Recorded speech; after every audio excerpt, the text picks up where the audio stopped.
When you think of the Men in Black, you may think about the hit movie starring Will Smith and Tommy Lee Jones, whose job was to protect the Earth from the scum of the universe. You may think they are only fictional characters in a movie, but according to many theorists and people who have experienced these guys, they may actually be very real.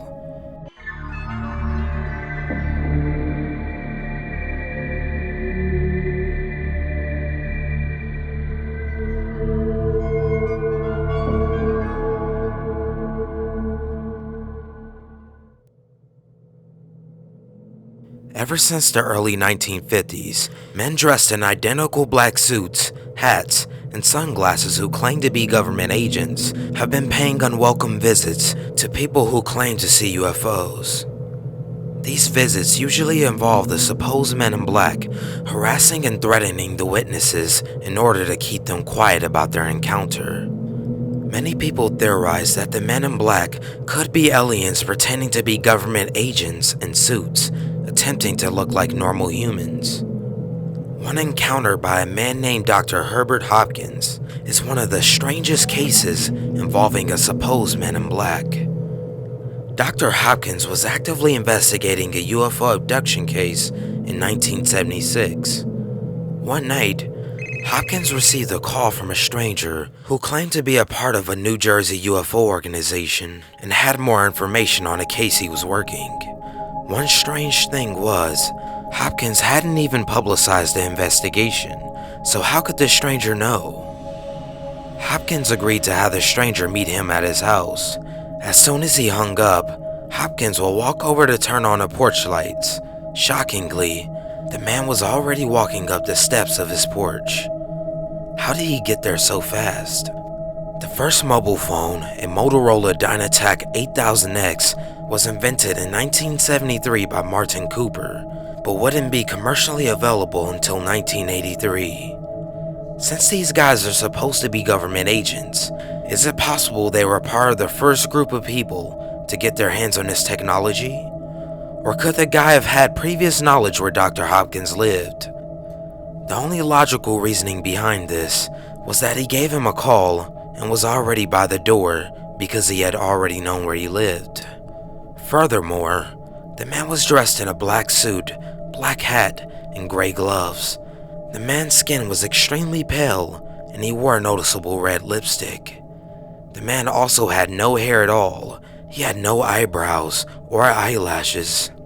Not to mention, the guy also showed no facial expressions and spoke in a monotone and evenly spaced sequence.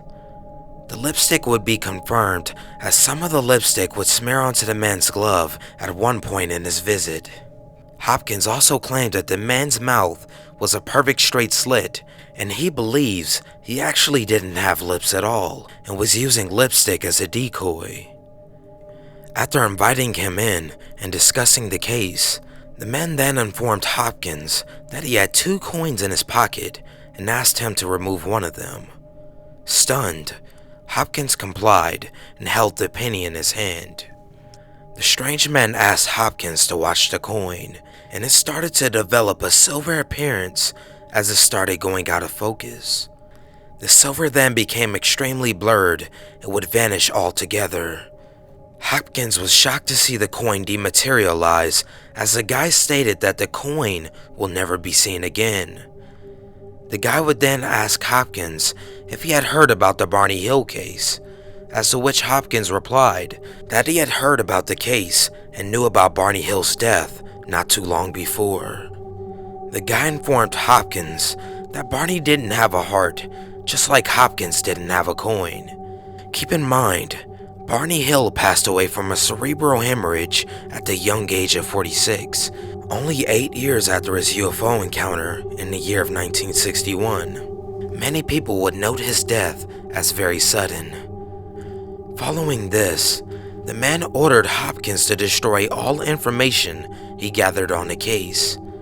The chilling encounter would come to an end once Hopkins noticed the man's speech become much slower and spaced out. "My energy is running low. Must go now. Goodbye." Just like that.